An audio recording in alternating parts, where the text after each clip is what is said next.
The Beggar. Why am I such a beggar for attention? What can I do about it? Asking for attention is one of the human weaknesses, one of the deeply rooted frailties. The reason to ask for attention is not to know yourself. There is the one who can only see the own face in the eyes of others, and can only find his personality in the opinion of others. What others say matters immensely. If they come to neglect him and ignore him, he will feel lost. If, when you pass a group of people, no one pays attention to you, you will start to lose what joined your personality. It's something he's put together himself. And although the individual does not have discovered this personality is unnatural, it's quite artificial and very arbitrary. Nearly all people are beggars for attention. And the situation cannot change until the individual discovers your authentic self, which, in turn, does not depend on anyone's opinion, criticism, and indifference, and that it has nothing to do with anyone. As only very few people have the ability to discover your reality, the whole world is full of beggars. Basically, all the people are trying to get attention, because attention is food for personality. Same for the person to be condemned, criticized, or against him. This is acceptable, because less are paying attention to it. If they're friendly and respectful, of course it's much better. However, the individual cannot survive as a personality without some kind of attention. It can be negative, it can be positive, it doesn't matter. People have to say something about you, be it respectful or disrespectful, it doesn't matter. They will fulfill the same purpose. Think about the word respect. It doesn't mean honor, as it is said in all dictionaries, without exception. The word respect comes from the Latin respicere, which simply means to look back. Rishuan again and spicere, look. When the individual is passing on the road and someone looks back, again, it's because the individual drew that person's attention and, consequently, the individual is somebody.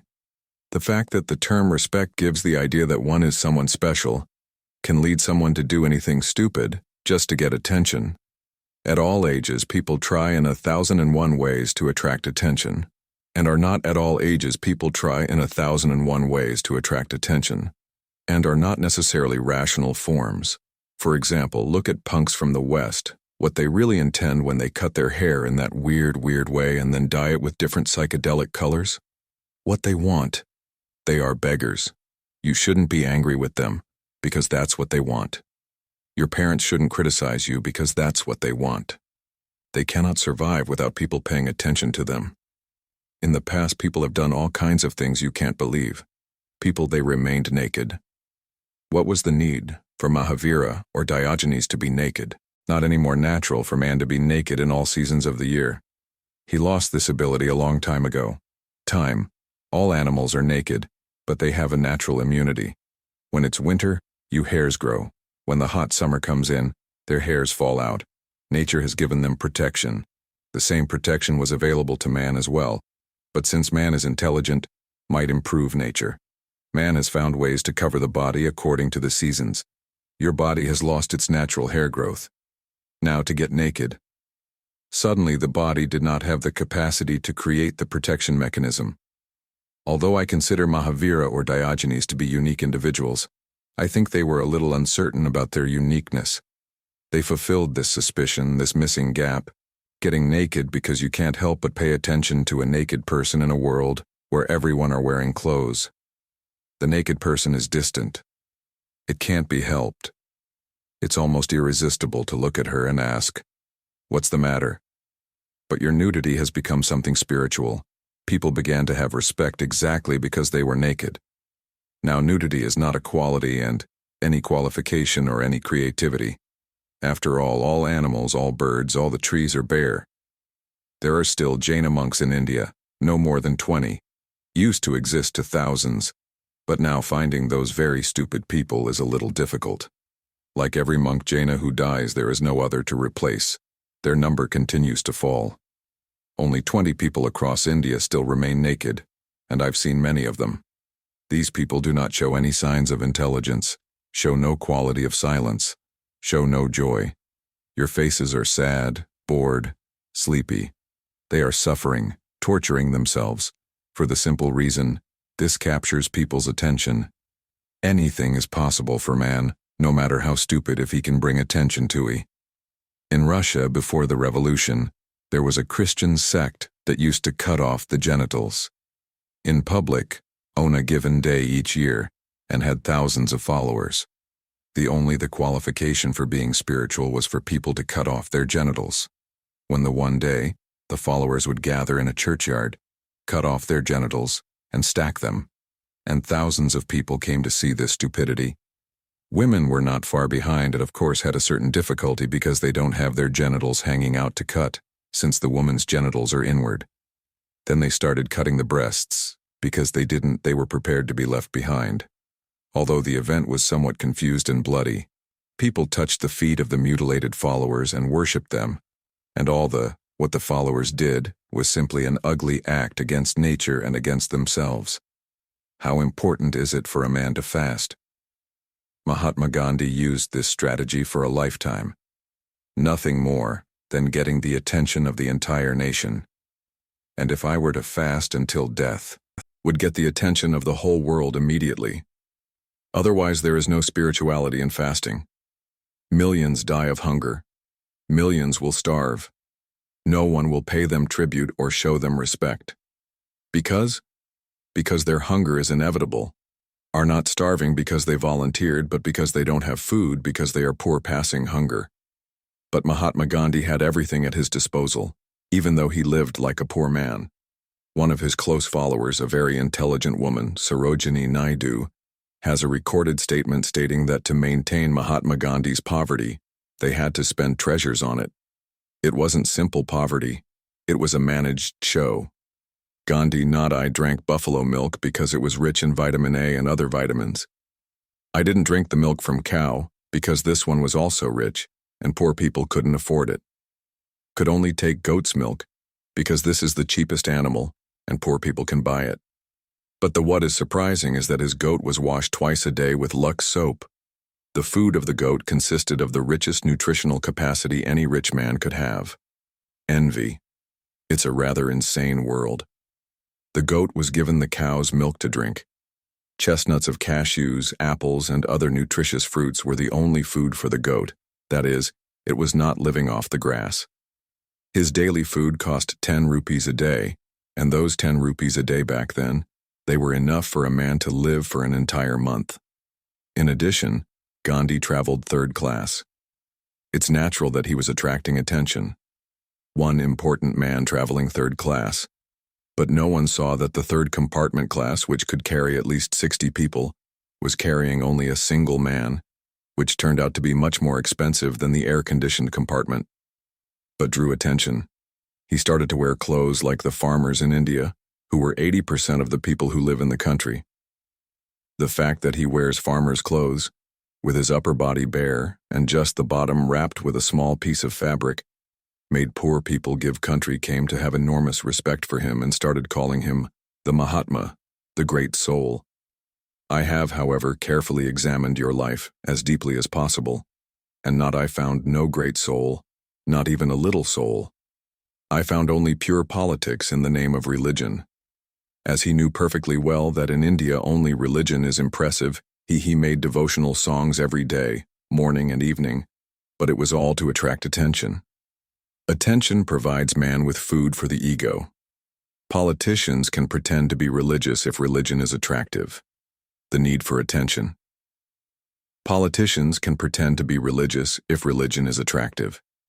The need for attention on the part of politicians makes his whole personality false.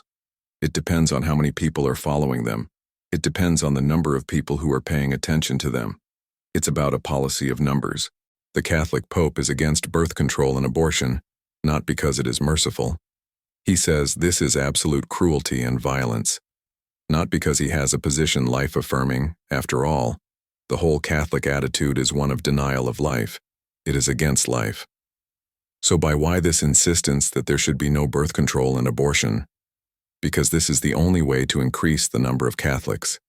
And that's the only way to make other people so poor who have to come to the Church of the Catholic Empire. Now that there are so many orphans in India, Catholics have a good opportunity. And one wonders, A woman like Mother Teresa, who are awarded a Nobel Prize, many doctorates in India by Indian universities, awards from the Indian government, all because she is caring for orphans. However, no one he thinks that care simply means converting those orphans into Catholics. It's natural that Mother Teresa cannot be in favor of birth control. Where will she get orphans? Christianity cannot be in favor of a world that is rich. Scientists declare continuously that technological progress has reached the point that now there is no need to. No one is hungry or dying because of food shortages. Never before had been possible. But now scientists say it's possible to feed 5 billion people a lot easily. And it is possible to feed even more. But these voices are muted. No politician is any good any attention, as they are also interested in having many followers. So-called religious leaders, so-called political leaders, everyone needs attention. Everyone needs their names and photos continually published in the newspapers, because if the newspapers forget someone's name for a few months, people forget that one too. Now, what is known about Richard Nixon? Where is this poor guy? One day he was the greatest, the most powerful man on the face of the earth. And now he will only be heard from the day when to die, and, even so, it will be on the 3rd, 4th page of the newspapers, in a short column. Happens to these powerful people. When you lose people's attention, your personality starts to fade. I met many political leaders in the U.S. Maybe in this country has more former ministers, former secretaries of state, former governors than any other parents. After they become X, they are finished. Nobody pays attention to them. Nobody asks to inaugurate bridges, railways, hospitals, schools. No newspaper even bothers to know where they are, whether they are alive or dead. And there was a time when they were in the papers every day, on the radio, on television. It's not just the problem of some begging for attention. It is a human reality. And the reason is that people depend on the false personality created by the society, and that can be discarded by the same society. You shouldn't depend on it, don't you? Something you can control. What is in your power is your own individuality. It is necessary to discover there, and the science name for discovering it is meditation. After getting to know oneself, the individual does not care about others. Even if the world forget about it, it doesn't matter. It doesn't even make the slightest difference to it. Or the world. The whole person may even know, and that doesn't give him any ego either. It is known that the ego is false, and to depend on what is false is to make houses in the sand, without foundation. Your personality is practically a signature on the water. The individual hasn't even signed, and she disappears. A group of Jewish mothers were having coffee together and bragging about their children. One of them had a 4-year-old who already knew how to read. Another had a 5-year-old who had already appeared on television. Then Becky Goldberg spoke up and commented, "That's nothing. You must see my little Jaime. He is only 5 years old, but the other day he went to the psychiatrist alone." A middle-aged woman confessed to the priest that she was becoming vain. "Why do you think that?" asked the priest. "Because," replied the woman, "every time I look in the mirror, I feel inspired by my beauty." "Don't worry," said the priest. "This isn't a sin. It's just a mistake." It was a great meeting of the medical society in honor of an ear specialist who was retiring after more than 50 years of service. As a gift, they gave him a golden ear. He got up to make a speech, and after the applause had died down, looked at the present and said, "Thank God I wasn't a gynecologist. Don't depend on others. Be independent in your being. Just listen to your inner voice. It is possible to hear it the moment you begin to calm and silence the mind. Is not difficult. And when I say it's not difficult, I say with absolute authority, it's not difficult. If it happened to me, can happen to you. There is no difference. Every human being is potentially capable of knowing yourself. And the moment you know yourself, no one can take away your individuality. Even if they kill you, they can only kill the body, not the individual. The individual is the only person who can get rid of this state of begging. Otherwise, it will continue to be a beggar all his life. Whoever wants to get rid of this beggar condition will have to get rid of ego and personality. You will have to learn that there is nothing in terms of respect, there is nothing in terms of reputation, nothing in terms of respectability. Are all words false, meaningless, and without content?